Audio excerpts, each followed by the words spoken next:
গত স্বাস্থ্যমন্ত্রী যে ছিল সামন্তলাল সেন পার্সোনালি সে এবং তার স্টাফদেরকে দিয়ে জুলাই এবং অগাস্টের ব্যাপারে প্রত্যেকটা হাসপাতালকে বলেছে যেন চিকিৎসা না দেওয়া হয়, কারো ট্রিটমেন্টের ব্যাপারে যেন কাগজপত্র না থাকে, মর্গের লাশের ব্যাপারে যেন কোনো হিসাব লেখা না হয় এবং শেষ মুহূর্তে এসে বলেছে সকল রেকর্ড যেন ধ্বংস করে দেওয়া হয়। ডাক্তাররা আমাদেরকে বলেছে যে স্বাস্থ্য মন্ত্রণালয় থেকে বলা হয়েছে এই কেন্দ্রিক মারামারি, হত্যা, আহত, নিহতর যত কাগজপত্র আছে, রেকর্ড আছে, এগুলো যেন ধ্বংস করে ফেলা হয়, যেন ডিস্ট্রয় করে ফেলা হয়, পরবর্তীতে তদন্তের সময় যেন এগুলোর ব্যবহার করা না যায়। যে ভাষণ দিয়েছেন এটা ওনার দায়িত্ব নেওয়ার পর থেকে তৃতীয় ভাষণ জাতির উদ্দেশ্যে। তো আমরা এই ভাষণকে স্বাগত জানাই। বরাবরের মতো আমরা বলেছি যে অন্তর্বর্তীকালীন সরকারের আমরা সাফল্য কামনা করছি, আমরা ওনাদের শুভাকাঙ্ক্ষী, কিন্তু আমরা প্রতিনিয়ত তাদের বক্তব্যের এবং তাদের কাজের কর্মকাণ্ডের সমালোচনা করব, পর্যালোচনা করব, বিকল্প পরামর্শ দিব, সেটা আমরা চলমান রাখব। এখানে একটা গুরুত্বপূর্ণ জায়গা সেটা হচ্ছে যে আমরা যেটা বারবার বলে এসেছি যে সবচেয়ে গুরুত্বপূর্ণ যে কমিশনটা করবার দরকার ছিল সেই কমিশনটা এখনও গঠিত হয়নি। বাংলাদেশের ইতিহাসের নৃশংসতম গণহত্যা হয়ে গেল, সেখানে পারহাপস হাজার হাজার মানুষ শহীদ হয়েছেন, ছাত্র, জনসাধারণ মানুষ, রাজনৈতিক নেতাকর্মী, কলেজ বিশ্ববিদ্যালয়ের ছাত্র ছাত্রী, তারপরে সাধারণ বাচ্চারা বাসায় বসে বারান্দাতে অথবা ছাদে খেলা করছিল, এমন মানুষরাও গুলিবিদ্ধ হয়েছেন। নাম না জানা বহু মানুষ গুলিবিদ্ধ হয়েছেন, মারা গেছেন। কিন্তু এই গণহত্যা, মানবতা বিরোধী অপরাধের তদন্ত করবার জন্য এখন পর্যন্ত কোনো কমিটি, কমিশন কিছুই গঠিত হয়নি। তাহলে যে কমিটি, কমিশনগুলো ঘোষণা হচ্ছে এগুলো অবশ্যই ভালো কাজ, এগুলোকে আমরা ছোট করে দেখছি না, কিন্তু সবচেয়ে গুরুত্বপূর্ণ যে জিনিসটা আমরা আশা করছিলাম যে দায়িত্ব নেবার 2 দিন 3 দিনের মধ্যে উনি ঘোষণা করবেন, সেটা হচ্ছে যে জুলাই এবং আগস্ট মাসে আহত হয়েছে, নিহত হয়েছে এবং আহত হওয়ার পরে এখনও মারা যাচ্ছে হাসপাতালে এমন মানুষগুলোর পুরো ঘটনাটা বিচার বিশ্লেষণ করবার জন্য একটা তদন্ত কমিশন। এবং এটা আমরা কাঠামো প্রস্তাব করেছি যে একটা গণ তদন্ত কমিশন হতে হবে, যেই কমিশনটা হচ্ছে যে গণশুনানির মতো করে মানুষের বক্তব্য শুনবে। যে স্টাইলটা আমরা আমেরিকাতে কংগ্রেশনাল হিয়ারিংয়ে দেখেছি, ব্রিটেনে দেখেছি, অধিকাংশ ইউরোপিয়ান দেশগুলোতে এই কালচারটা আছে যে সেটা 5 জন 7 জন 10 জনের একটা কমিশন হোক, যেই কমিশনটা সবার কাছ থেকে, জাতির কাছ থেকে বক্তব্য নেবে, নাগরিক সমাজ, প্রত্যেকটা শহীদ পরিবারের বক্তব্য শুনবে যে কিভাবে এই মানুষটা জুলাই আগস্টে গুলিবিদ্ধ হয়ে মারা গেলেন। প্রত্যেকটা আহত ছেলে মেয়ের গল্প শুনতে হবে। আমরা দেখলাম পত্রিকাতে যে 400-র উপরে প্রতিবাদী জনগোষ্ঠী, মোস্টলি ছাত্রছাত্রী, তরুণরা অন্ধ হয়ে গেছে, চোখ হারায় ফেলছে। 15,000-এর উপরে ছেলে মেয়ে আহত হয়েছে, কয়েক হাজার তার ভিতরে যাদের হাত কেটে ফেলতে হয়েছে, পা কেটে ফেলতে হয়েছে, জীবনের জন্য প্রতিবন্ধী হয়ে গেছে। অথচ এই ঘটনাগুলো, এই গল্পগুলো শুনবার কোনো কমিশন এখনও গঠিত হয়নি। আমরা দেখলাম যে কি পরিমাণ মর্মান্তিকভাবে আশুলিয়াতে 6 জন প্রতিবাদকারী ছাত্রকে হত্যা করে খুবই অসম্মানজনকভাবে ভ্যান গাড়িতে উঠাইলো, তারপরে পুলিশ স্টেশনের সামনে গিয়ে পেট্রোল ঢেলে আগুন দিয়ে লাশগুলো পুড়িয়ে দিল। এই ঘটনার ভিডিও আসছে। কিন্তু আমরা এটা তদন্ত যে কোথায় হতে হবে, এটা যে আলোচনা কোথায় হতে হবে, সেই জিনিসটা আমরা দেখতে পাচ্ছি না। তাহলে এত কাজ, কমিটি, কমিশন, অ্যাডভাইজার অ্যাপয়েন্ট করা হচ্ছে, কিন্তু আমরা দেখতে পাচ্ছি না যে এই গণহত্যার তদন্ত কমিশন করবার কোনো আয়োজন, উদ্যোগ। আপনারা দেখেছেন ইতিমধ্যে আমি নিজেও ব্যক্তিগতভাবে রায়েরবাজার বুদ্ধিজীবী গোরস্থানে গিয়ে গণকবর জিয়ারত করে আসছি। কালবেলা রিপোর্ট করেছে জুরাইন কবরস্থানে এবং রায়েরবাজারে মিরায় 104 জনের গণকবরের কথা বলছে। তাহলে এই মানুষগুলো কারা? দিন যত যাবে তত কিন্তু ফৌজদারি মামলা করবার জন্য যে আলামত সংগ্রহ করতে হয়, এই আলামতগুলো ধ্বংস হয়ে যাবে। তারপরে আপনারা জানেন এখন বর্ষাকাল, যাদেরকে গণকবর দেওয়া হয়েছে এখানে কিন্তু বৃষ্টির পানি জমতেছে, মাটিগুলো ভরাট হয়ে যাচ্ছে, তাদের শরীরটা পচে যাচ্ছে খুব তাড়াতাড়ি। অল্প সময়ের ভিতরে এখানে যেটা হবে যে লাশের কোনো চিহ্ন থাকবে না, আর তখন আপনি ডিএনএ স্যাম্পলিং করতে পারবেন না। তারপরে আঞ্জুমান মফিদুল ইসলামের মাধ্যমে অনেকগুলো বেওয়ারিশ লাশ দাফন করা হয়েছে, আমরা পত্রিকায় দেখেছি, গণমাধ্যমে শুনেছি। সেই আঞ্জুমান মফিদুল ইসলামের কোনো বক্তব্য অফিসিয়ালি আমরা কোনো উপদেষ্টা দেখতে গেছেন এমন দেখতে পাচ্ছি না। তো এই যে এত বড় একটা ঘটনা বাংলাদেশের ইতিহাসে ঘটে গেল, সেই ঘটনাটার তদন্ত করবার ক্ষেত্রে এত অনীহা কেন? যদিও আমরা উপদেষ্টাদের মুখে দু একজনের কাছ থেকে শুনতে পাচ্ছি যে আমরা সংখ্যা সংগ্রহ করছি, অচিরেই আমরা জানতে পারবো কতজন মারা গেছেন। আপনি ব্যক্তিগতভাবে সংখ্যা সংগ্রহ করবেন কেন? এটা তো একটা তদন্ত কমিটি হইতে হবে, একটা কমিটি এটা সংগ্রহ করবে এবং পুরো পদ্ধতিটা ওপেন, মানে খুবই স্বচ্ছ হইতে হবে। এবং আমরা দাবি করেছি এই পদ্ধতিটার টোটাল কার্যক্রমটা আমরা আমেরিকার মতো, ব্রিটেনের মতো বিটিভি সংসদ চ্যানেলের মাধ্যমে দেশবাসীর কাছে সম্প্রচার করতে হবে।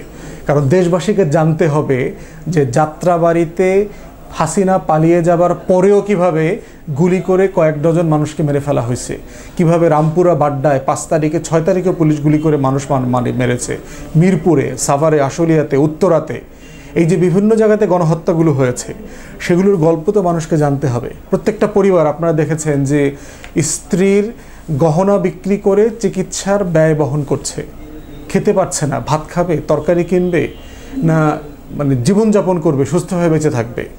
তো এই যে বিষয়গুলো হচ্ছে যে অধিকাংশ গরিব মানুষ চিকিৎসা পাচ্ছে না, মারা গেছে এমন অনেক ঘটনা জানি যে পুলিশ লাশ রিলিজ করছে এই শর্তে যে গণমাধ্যমকে জানাবে না, কোথাও কোনো প্রতিবাদ প্রতিক্রিয়া হবে না, কোথাও উচ্চবাচ্য করবে না। পুলিশের কাছে মুচলেকা দিয়ে তারা লাশ নিয়ে বাড়ি চলে গেছে গোপনে। এই মানুষগুলোর তো খবর আমাদের জানতে হবে কিভাবে মারা গেল। তারপরে আমরা এই সময়টাতে জানলাম যে বাংলাদেশের এই প্রতিবাদের সময়টাতে জুলাই এবং আগস্ট যে গণ অভ্যুত্থান হয়েছে, 7.62 মিলিমিটারের যে ক্যালিবারের যে মানে আছে রাইফেল আছে, সেগুলো ব্যবহার করা হয়েছে। এটার মানে হচ্ছে যে এটা কোনো বেসামরিক প্রশাসন কখনো এটা ব্যবহার করতে পারে না। এটা একটা যুদ্ধের অস্ত্র, এটা সীমান্তে বিজিবি ব্যবহার করে, এটা আমাদের সেনাবাহিনী ব্যবহার করে, এটা যুদ্ধক্ষেত্রে ব্যবহার করা হয়। এটা কখনো পুলিশ হিসাবে যে দায়িত্ব পালন করা হয়, সেই পুলিশে দায়িত্ব পালন করার ক্ষেত্রে এটা ব্যবহার করা হয় না। তাহলে এইটা ব্যবহার করার অধিকার, রাইট কে দিল? এটা অবশ্যই প্রধানমন্ত্রী, প্রেসিডেন্ট, স্বরাষ্ট্রমন্ত্রী, কেউ না কেউ তো এটা অথরাইজ করছে যে এই ব্যাপার, এইগুলি করা যাবে। এবং এটা রেজাল্ট কি আপনারা হয়তো ভিডিওতে দেখেছেন যে আমরা দেখেছি যে এইটার গুলি লাগার পরে শুধু গুলিবিদ্ধ হয় নাই, এই হাতের প্রত্যেকটা হাড় ভেঙে গেছে। একই গুলিতে একাধিক লোক মারা গেছে। আপনারা দেখবেন যে একটা গুলি করেছে, পটাপট 2টা লোক শুয়ে পড়ে গেছে। কারণ এটা 5 থেকে 5.5, 6 কিলোমিটার পর্যন্ত দূর থেকে এই গুলিটা শ্যুট করা যায়। এবং এটার স্যাটেলাইট ক্যাপাসিটি এত ভালো, আপ টু ডেট, যাকে মারবে, যে অঙ্গে টার্গেট করবে, সেই অঙ্গে শুধু লাগবে। তো সেটা তদন্ত হইতে হবে। তো তদন্তর একটা জায়গা ধরেন সিআইডি করবে অথবা অন্য কোনো টিম করবে, কিন্তু আমাদেরকে জাতি হিসাবে জানতে হবে যে ঘটনাটা কি ঘটেছে। সেই একটা তদন্ত কমিশন এখন পর্যন্ত হয় নাই। এটা আমরা বারবার দাবি করেছি। তো প্রফেসর ইউনূসের বক্তব্যকে আমরা স্বাগত জানাই, যে কমিশনগুলো করেছে সেগুলোকে স্বাগত জানাই, কিন্তু সবচেয়ে গুরুত্বপূর্ণ যে কমিশনের কথা আমরা জানতে চাচ্ছিলাম, সেই কমিশনটা এখনও করা হয়নি। আমরা ইতিমধ্যে জানি যে জাতিসংঘের পক্ষ থেকে বলা হয়েছে তারা আমাদেরকে তদন্ত, বিচার, এই সকল কাজে আমাদেরকে সহযোগিতা করবে, ফাইন। কিন্তু সহযোগিতা করবে কাকে? আপনার তো একটা টিম থাকতে হবে আগে, আপনার টিমকে সে সহযোগিতা করবে। কিন্তু আপনার যদি টিমই না থাকে তাহলে কাকে সহযোগিতা করবে?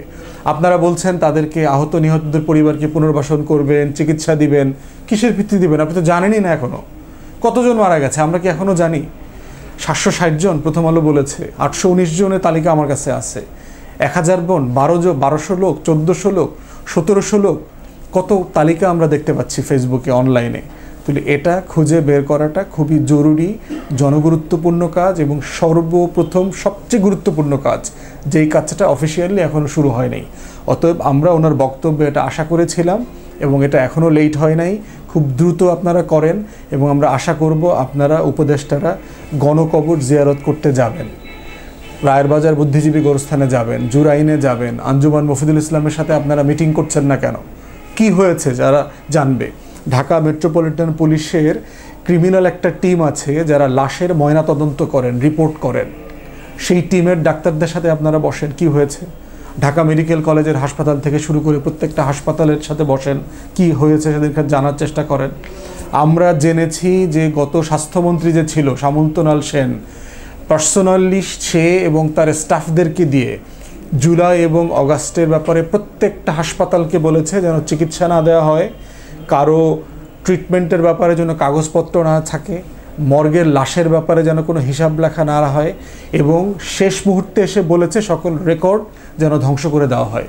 ডাক্তাররা আমাদেরকে বলেছে যে স্বাস্থ্য মন্ত্রণালয় থেকে বলা হয়েছে এই কেন্দ্রিক মারামারি, হত্যা, আহত, নিহতর যত কাগজপত্র আছে, রেকর্ড আছে, এগুলো যেন ধ্বংস করে ফেলা হয়, যেন ডিস্ট্রয় করে ফেলা হয়, পরবর্তীতে তদন্তের সময় যেন এগুলোর ব্যবহার করা না যায়। সাধারণভাবে মারা গেছে, ডাক্তাররা বলেছে আমাদেরকে বাধ্য করছে লিখতে যে জ্বরে, সর্দিতে, ঠান্ডা লাগছে, এইভাবে ওইভাবে মারা যাওয়ার কথা বলছে, কিন্তু আসলে সে গুলিতে মারা গেছে, অন্য কোনোভাবে মারা গেছে। এই যে টোটাল ঘটনা, টোটাল যে গল্পটা, হাজার হাজার লক্ষ মানুষের যে গল্প, সেই গল্পটা তো আমাদেরকে জানতে হবে, শুনতে হবে। সেইটা একটা তদন্ত কমিশন করা দরকার। আমাদের সংসদে ইতিমধ্যেই স্ট্যান্ডিং কমিটি করার যে রুম আছে, এই টোটাল সেটআপটা সেখানে আছে। আপনারা চাইলেই টিম তৈরি করে দিয়ে সংসদ ভবনে আয়োজন করে এই গণতদন্ত কমিশনের কাজটা শুরু করেন। বিটিভিতে এটা লাইভ সম্প্রচার হবে, ওয়েবসাইট থাকবে বাংলা, ইংলিশে। যে কোনো ব্যক্তি, নাগরিক, পরিবার, আহত নিহতর পরিবার, নাগরিক সমাজ, রাজনৈতিক দল, বুদ্ধিজীবীরা সেখানে নিবন্ধন করে লিখিত বক্তব্য, মৌখিক বক্তব্য দিতে পারবে, ডাক্তাররা দিতে পারবে, পুলিশের যারা সদস্য কাজ করেছে তারা দিতে পারবে। এই আয়োজনটা আমাদের খুব জরুরি ভিত্তিতে শুরু করা দরকার। যে 6টা কমিশন গঠন করেছে এর জন্য, সংস্কারের জন্য, এখানে 2টা কমিশন নিয়ে আমাদের একটু রিজার্ভেশন আছে। একটা হচ্ছে যে নির্বাচন সংস্কার বিষয়ক একটা কমিটি করেছে, যার দায়িত্ব দিয়েছে বদিউল আলম মজুমদারকে। আর দুর্নীতি দমন বিষয়ক একটা সংস্কার কমিটি করেছে, যার দায়িত্ব দিয়েছে ইফতেখারুজ্জামান সাহেব, যিনি টিআইবির সিইও। আমাদের বক্তব্য হচ্ছে ইতিমধ্যে আমাদের রাষ্ট্রের স্বায়ত্তশাসিত প্রতিষ্ঠান হিসাবে 2টা কমিশন আছে, ইলেকশন কমিশন আছে, দুর্নীতি দমন কমিশন আছে। তো যেখানে আমাদের রাষ্ট্রের কমিশন আছে, সেখানে আবার সংস্কারের জন্য তো আলাদা করে কমিশন দরকার ছিল না। সেখানে দরকার ছিল এই লোকগুলোকে আপনি ওখানে দায়িত্ব দিয়ে দেন। বদিউল আলম মজুমদারকে, তিনি যেহেতু নির্বাচন বিশেষজ্ঞ, লোক সিলেকশন কারেক্ট, নির্বাচন বিশেষজ্ঞ, তাকে আপনি সরাসরি প্রধান নির্বাচন কমিশনার বানিয়ে দেন। উনি বাকিদের সাথে পরামর্শ করে আরও 4 জন সদস্য নেবেন এবং ওনারা এই সংস্কারের কাজ শুরু করে ফেলবেন। ওনারা শুধু পর্যালোচনাই করবেন না, মতামত নেবেন, কাজও শুরু করবেন, মতামত নেবেন, কাজও শুরু করবেন। ঠিক একইভাবে ইফতেখারুজ্জামান সাহেব, ওনারা তো অলরেডি দুর্নীতি নিয়ে কাজ করেন, ওনারা জানেন কি করতে হবে। অতএব ওনাকে যদি আপনি দুদকের চেয়ারম্যান বানায় দিতেন এবং বাকি সদস্যরা আমাদের টোটাল নাগরিক সমাজ, রাজনীতিবিদদের সাথে আলোচনা করে ঠিক করতেন, তাহলে ওনারা যেটা করতেন, পরামর্শ নিতেন, কাজ করতেন, পরামর্শ নিতেন, কাজ করতেন। এখন যেটা হচ্ছে, আমরা মনে করতেছি এটা সময় ক্ষেপণ হবে। ওনারা বসবেন, কথা বলবেন, পরামর্শ নিবে, এই পরামর্শগুলো আবার সরকারের কাছে পাঠাবে, সরকার তখন আবার এই কমিশনের লোক দিবে, সেই কমিশন আবার এগুলো আপনার ইমপ্লিমেন্ট করবে। এটা একটা লম্বা সময় সাপেক্ষ ব্যাপার বলে আমরা মনে করি। এটা আপনারা ওনাদের এখতিয়ার বাড়ায় দেন, ওনাদেরকে ওখানে অ্যাপয়েন্ট করে দেন, তাহলে আমাদের সময় বাঁচবে, খরচ বেঁচে যাবে।